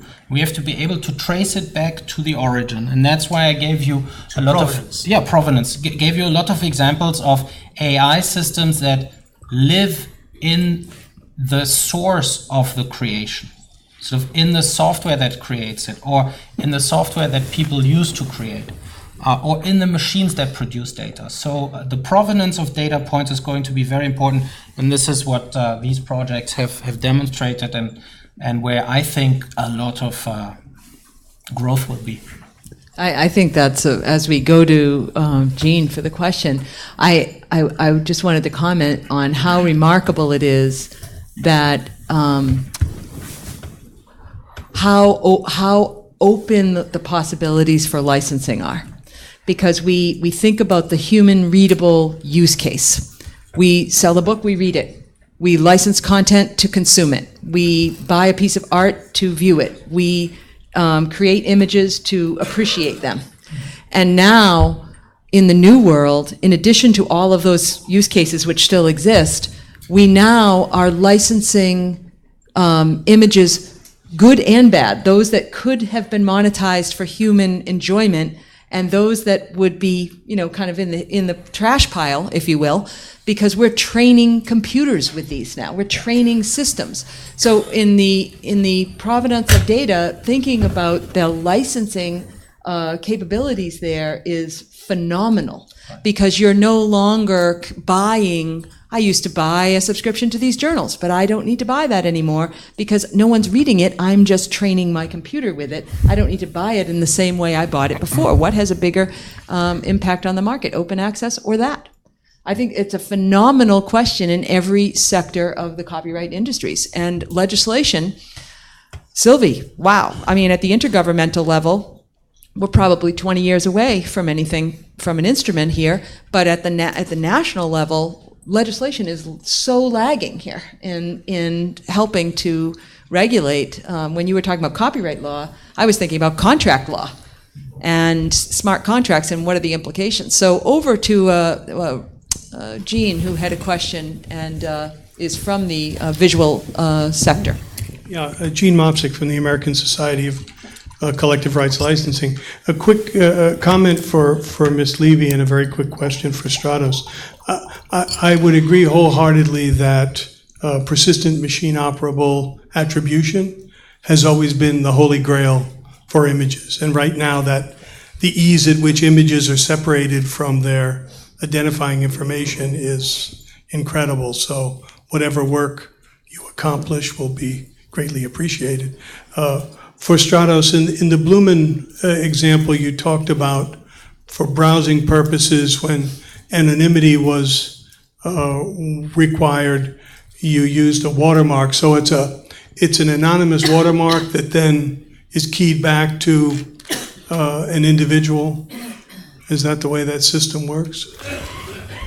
Yes, the point is not to let anyone use it without permission. So it's a generic watermark, trying to indicate that this is not legally used if someone tries to use it to protect and how does that connect to the rights holder?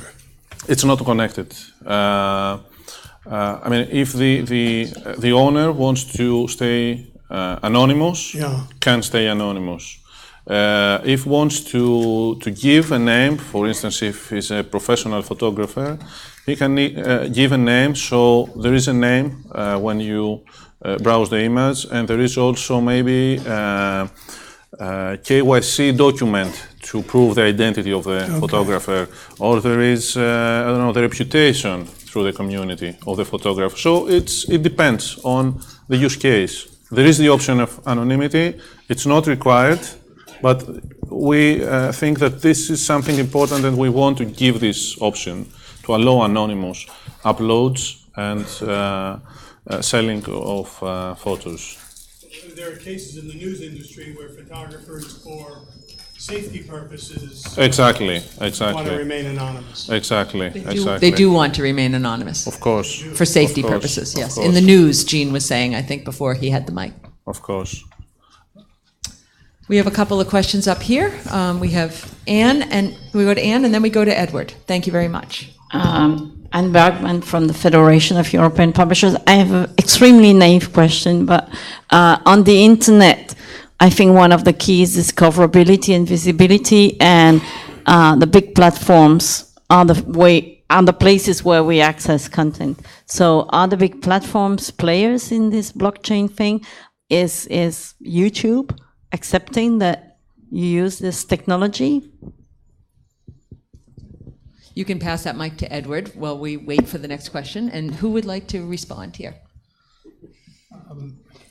I think when you look at the advancement of artificial intelligence, then you will see that the major institutions pushing this are the big platforms. So Google, Amazon, and Facebook, and so they have contributed tremendously to these new AI tools. The big challenge for them will be: are they going to stay around when these tools are now being married to blockchain decentralized systems? So Facebook actually has a lot of problems right now. One of which I think is decentralization networks are actually in many ways better for the users because the data flows freely. So yes, they are still around. They will play an important role, but it will diminish, in my opinion. I think the idea of whether or not they're looking at these technologies and playing around with them and trying to understand what role they're going to play, 5-10 years times is, I have no doubt that they are. As an example, Spotify has recently bought a startup, a blockchain startup on rights management. So they're obviously looking to see how blockchain and rights management in their context may work.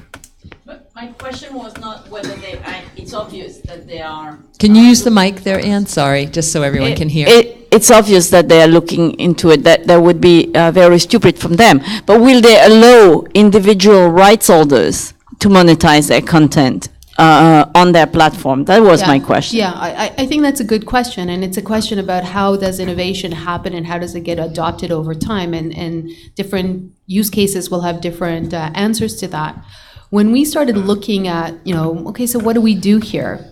So now we have this kind of insight and this excitement. Where do we go from here? What do we try to build? What do we try to solve for? One of the kind of directions that we've given ourselves is not to go against the incumbents, because you're going to face a lot of resistance, right? So, you're not, look at areas where, when we're looking at attribution, because that's what we're dealing with, rights management, areas where attribution is poorly served. Not where attribution is good enough, but attribution is poorly served. And images is a good example, which is reason why there are a lot of use cases, a lot of projects dealing with provenance of images and art. And then, you're not going to build your first project to go up against YouTube. You build it to serve a different need, and as that takes hold, and then we'll see. It's sort of like suing the government, which is a little bit depressing. Stratos, you want to respond to Anne's comment? I'd like to add one more thing. So you are saying if YouTube will allow this. The same question was applied to Bitcoin, for instance. If the banks will allow Bitcoin or other cryptocurrencies to survive, and you have seen that after a few years, so many people have invested millions of dollars into this. So the banks could not stop it. So it's technology. You cannot stop it. You have to either get on the train or miss it and disappear. So I don't think that YouTube or any other platform can stop this revolutionary technology. That's my personal view. Thank you, Stratos. Babis, did you want to make a comment, or no? I couldn't tell if you were trying to make a comment. No. Okay, fine. Thank you. Sorry, I couldn't read your expression. Edward, you had a question, and then we have a question near the back, and I'm sorry I cannot see who this is, but if we can bring a microphone there while I'm getting my glasses on. Thank you very much. Edward. Yeah. This is on. One of the fallacies about orphan works has always been the false claim that you couldn't possibly transact without knowing who the rights holder was, and therefore that there was no value in anonymously published works. So all anonymously self-published works have always been orphaned at birth, even if they were being monetized. But now you are talking in the blockchain about a much larger category of works that you propose monetizing, but all of which would be defined from birth as orphaned in terms of the emerging orphan works laws. Does that simply mean we should throw out those and recognize that they're based on a fallacy? Or is there any remaining meaning to the concept of orphan works in this environment? This is the, can I like to answer that? This is a different kind of anonymity than the anonymity of the orphan works. The author wants to be anonymous to the person who tried to discover a particular piece of work, but the author is not anonymous to the system. The system knows who the author is, and that's how can be validated transaction of the work. Anybody else want to add anything? It looks like everyone agrees. Does everyone agree? Yes? Okay. So it looks like we know who the author is, Edward, here. I'm just skipping to the back. And could you please tell us your name? I'm sorry. Yeah, Rebecca Blake. I'm with the Graphic Artists Guild. Wonderful. Thank you, Rebecca. I have what's probably also a very naive reaction to these presentations. My association represents graphic artists, illustrators, and designers, and animators, cartoonists.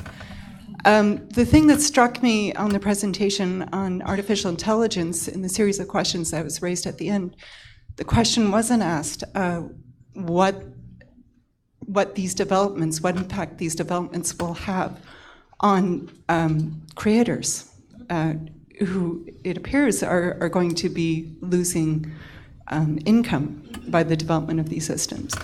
The second question arose during the presentation on blockchain.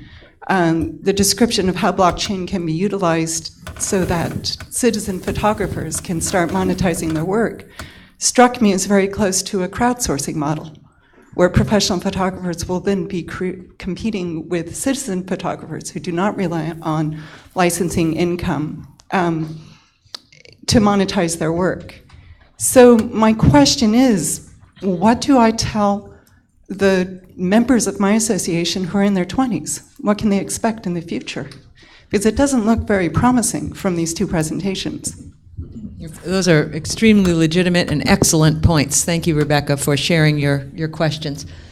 Yeah, thank you, Rebecca. I think that this sort of black and white picture of humans over here, machines over there, and it's sort of the machines who are going to win. That's not what the reality is right now. Also, what I think will never be. I think that machines and humans will co-create a lot, and that a lot of these technologies will be used by the creators to either help them in their production or to help them in the dissemination of their production and creating meaningful relationships with the people who actually consume what they have created. So remember my diagrams where I had the user.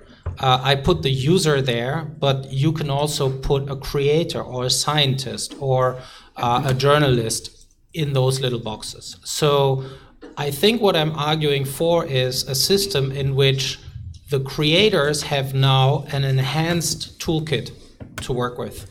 And so I think for creativity and for making a living from these creations, we're actually looking at a very good future.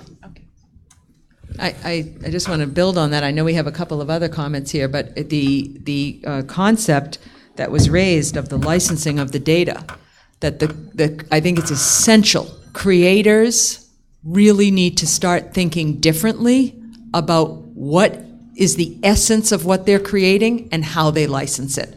Because if they let that go on the data side, for example, when we are training these systems, et cetera, I think that that's a lost opportunity. And the tech companies that Anne mentioned, I think will be very happy to train their systems with all of the images that your members and many other here creative organizations create. And where is the benefit for you? I'm building on what you're saying. Yeah, I think this is a great point. Take a graphic artist, right? Right now they are monetizing on a finished product and maybe 1 out of 100 that they started. But they could work together with an AI and actually teach the AI salient features of their style. And that could become the basis for an education program. That could be the basis for, something in film where they haven't even thought about applying this. I just can't agree more. I'm not even on the panel, but I just have to say that a photographer could create something, I was told once, like 200,000 copyrighted works in 1 year or something like that with digital photography. I don't know, and I'm not a photographer, so I apologize if I'm incorrect, but it's many, many. I mean, more than I could write books. But how many of those was I actually licensing? And now I can license every single one of them. And all of the waste, if you will, I'm sorry for my crass language, that went into getting to that perfect image, because all of those imperfect images are licensable because they're representing a data element. And I think, Babis, you have a comment, and then Rouhani. And I don't know, Stratos. I agree with Matthias and Tracy. I also see AI as augmenting what the creator can do and expediting, accelerating the creation, even putting fine touches, helping the creator put fine touches on the work. I wanted to comment on the general theme of that. I think it exists with every time something revolutionary happens, and artificial intelligence is something truly revolutionary in terms both the effect that it can have and the level of innovation that it can create. every time such a revolution happens, there's the fear of, oh my God, we're going to lose jobs, or, what are the workers are going to do? When the Industrial Revolution had happened, when new machines came into existence, the factories were created, where things were mechanized. So what happened is production increased. So I think as it happened in the world of creating physical objects, manufacturing, with the advent of electronics and computers, and production increased because of that revolution. Now with AI in the realm of intellectual creations, productivity is going to increase. Rouhani. So I hate to be the wet blanket on the panel. While I agree with everything that I said, especially what was said last about production ends up increasing, there are a lot of economists that are weighing in on the impact that artificial intelligence is going to have generally on jobs. And there's a lot of concern that there's going to be fewer jobs as a result of that. And so some countries, including Canada, is experimenting with things like basic income to make do with that. So it's I think something to be to think about. We had a presentation this morning, the RO group, by someone from Japan whose name now escapes me, but maybe he could raise his hand if he's in the room, who spoke about artificial intelligence and how that is going to take over, and actually, in the case of Japan, be a positive, because they're going to have fewer people doing the work because of the aging population, and so they're relying on artificial intelligence to kind of step in. If I could just recommend one book that speaks directly on this issue, is Who Owns the Future by Jaron Lanier. And he speaks of artificial intelligence, blockchain, data. Who owns the data? What should we do about data? And I would highly, highly recommend that book as really piquing a lot, throwing in a lot of these questions that we're hearing on the panel and in the audience. He's a fantastic author. He also wrote I Am Not a Gadget, which is a fantastic book. I highly recommend him if you haven't had a chance to hear him. He's spoken at WIPO, and I've been fortunate to hear him several times. A founder of the internet who I think deeply regrets some of the way it's gone in the centralizing of power. Stratos. Yeah, I would just like to add that there is no competition between professional photographers and citizen photographers. It's just two different use cases. So in a conference like this one, you need professional photographers with professional cameras. But in the middle of a robbery, for instance, there's no time for the photographers to be there, for professional people. So there is where you will ask photos from citizens that accidentally were lucky or unlucky enough to take a picture of the robbers. And in this case, they would never reveal their identity when selling their photo. You understand why it is life-threatening case. But it's just an option. It's not that professional photographers will lose their job. They will actually protect their photos more easily. So it's something good for them, not bad, I would say. Do we have another question? Yes. Sylvie, can we bring a microphone? Sorry. Thank you. To do with copyright, but just following what you said on anonymity, we know that as well.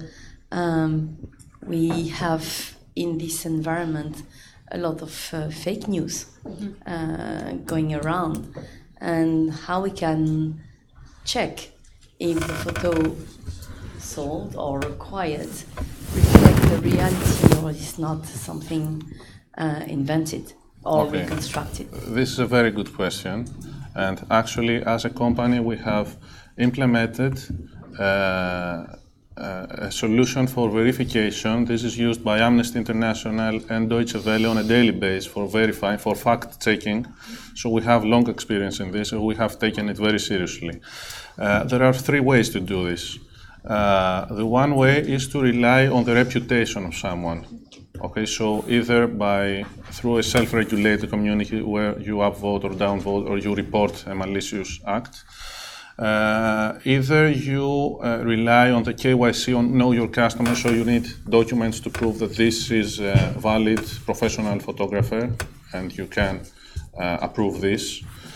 And the other way is to, of course, to perform reverse image search on the various databases that are found online, on Google, Tinai, Yandex, all that stuff.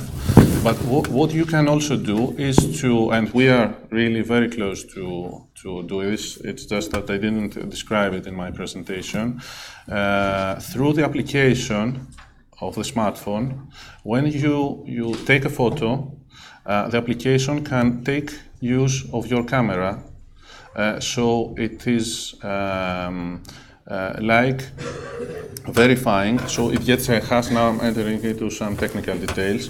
It uses the hash of the photo, and it can prove that it is taken from this specific digital phone, and at this location, if you're using GPS, and at this specific timestamp. No one can change it because this is recorded at the same time on the blockchain.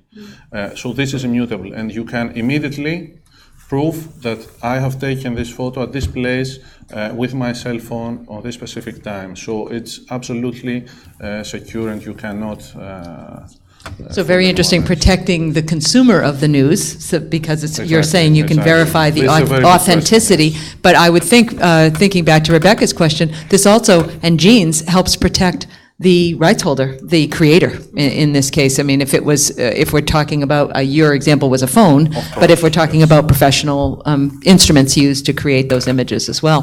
Thank you for that question, Sylvie. I know we're right up against the lunch time, but I did want to invite, there's so much to talk about here. One last question, if we did have a last question. And we have a couple of last, okay, we have, yes, why don't we go right here? We'll go right here. Please, if you could just introduce yourself. Hello. Thank you. My name is Daphne Papadopoulou. I'm from the Hellenic Copyright Organization. It's not exactly a question, maybe a statement, or maybe you would like to place yourselves. It's actually very important how the legislator will react to some issues. For example, who would be the creator? Who would be, in order to monetize all this stuff, who is going to be named as creator? Some jurisdictions have already have regulated and have, but some others have not. So in order to have to monetize all of these things and to put all the machine working, we have also to regulate it in a way that it can work. Or who owns the data? It's interesting and important that the European Union, it has it in its mind. It's not a very, it's only a thought, but it is depicted in a paper that they want to regulate the data producer's right. So this will be an extremely revolution in copyright, because there is no copyright in data. And this is the major copyright principle. But the European Union already thinks about it. So, because probably already knows that this is the future, data is the future. So they are thinking of having a data producer right. And that's why they have the text and data mining exception, because already they are thinking in the proposed directive. So it's very important, all this for this technology and this innovation, but always, I think, almost the final, not the final, but it's the important saying, has the legislation and how is the legislator and how is going to react to this in order also to give the right direction. And the last thing, it's how actually, because for us it's that we're doing, how this blockchain will work with the collective management organizations. Because they are saying some, but they're going to replace, is there fear they're going to replace the collective management organization. But as you... I can't believe that hasn't come up until now, but yes. But as you see, there is, I think it should be used as a technology, because you see that there is a problem, the attribution problem that could be solved if it could be used in the framework of a collective management organization. But all this has to be also put in a legal framework in order to take advantage of this. Yeah. I think first of all, your point with respect to the legal framework and how it's going to be applied is a very valid one. And I think we're not naive as well to know that there are a lot of very powerful corporations who have an interest in data being treated a certain way, or data mining to be an exception, and things like that, and that's playing itself out behind the scenes in all of our domestic policy development, as well as at the international level, and we have to be just as active as they are if the outcome is going to be beneficial to creators. In terms of what it's going to do with collective things like blockchain, when you read about blockchain, people talk a lot about the disappearance of intermediaries, and people make reference to the banks are going to go away, and anybody that plays an intermediary role is going to go away, and so CMOs are going to go away as well. Personally, and I don't think it's just because I work at a CMO, but I don't think that's going to be the case. I think the role of intermediaries will change, but they're not going to go away. So the role of the CMO and what exactly the CMO does will change, but the need for a collective in order to represent the rights of creators and publishers and meet the users' needs, I think will continue to be important in there. Thank you, Rouhani. Anyone else want to make a comment? Yeah. I think we go to Matthias. Yes. Yeah. Go ahead, please. Go ahead. I just wanted to come back to something that Rouhani said earlier, and that is how AI is actually having a huge impact on our economies. And I think we all take this very seriously. It's going to be a huge problem because a lot of the value that is currently created for people is no longer going to be there. So this is why, in terms of regulation, and I can't believe I'm saying this, I say we have to not overrush things. Because right now what's happening is that the technology is going to develop very quickly.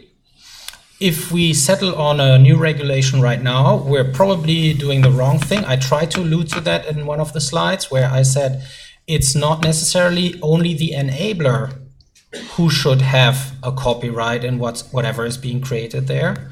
We should actually look at the data end of the side and make sure that the provenance of the data is right and that we can actually all use that data. Why? Because we need a lot of creativity going forward to fix this problem of our economies changing drastically. So everything that we can do to enable creativity in every human on this planet is actually going to make better chances for us.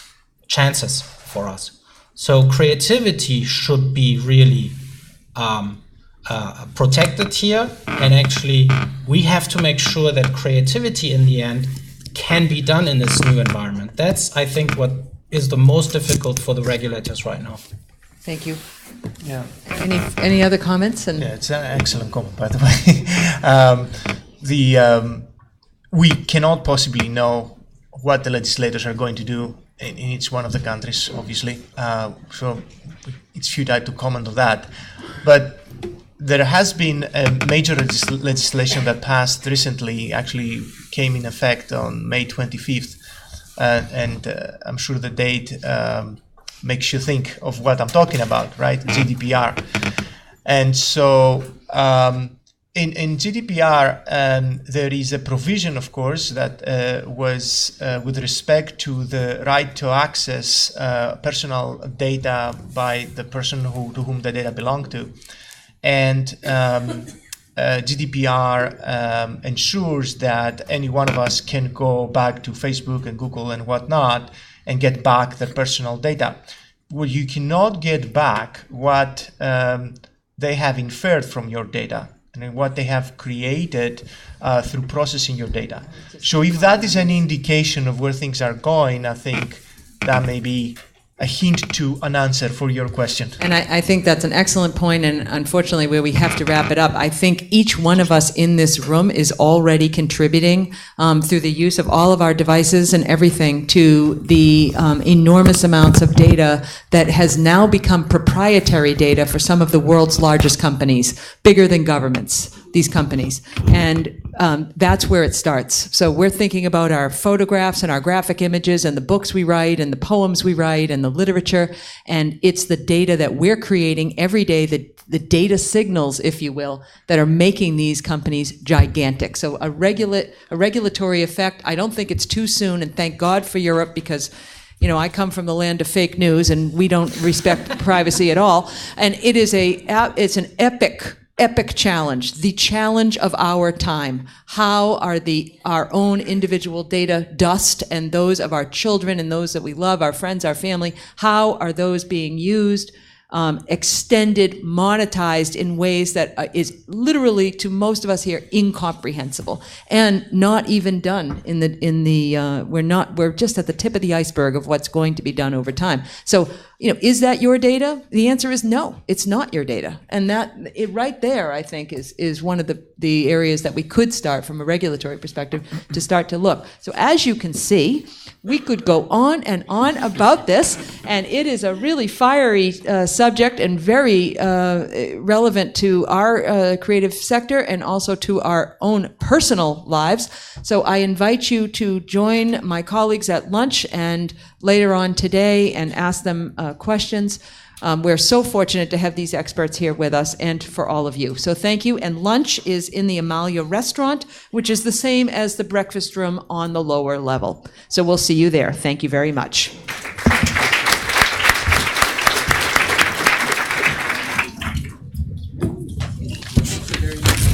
Thank you very much. Thank you.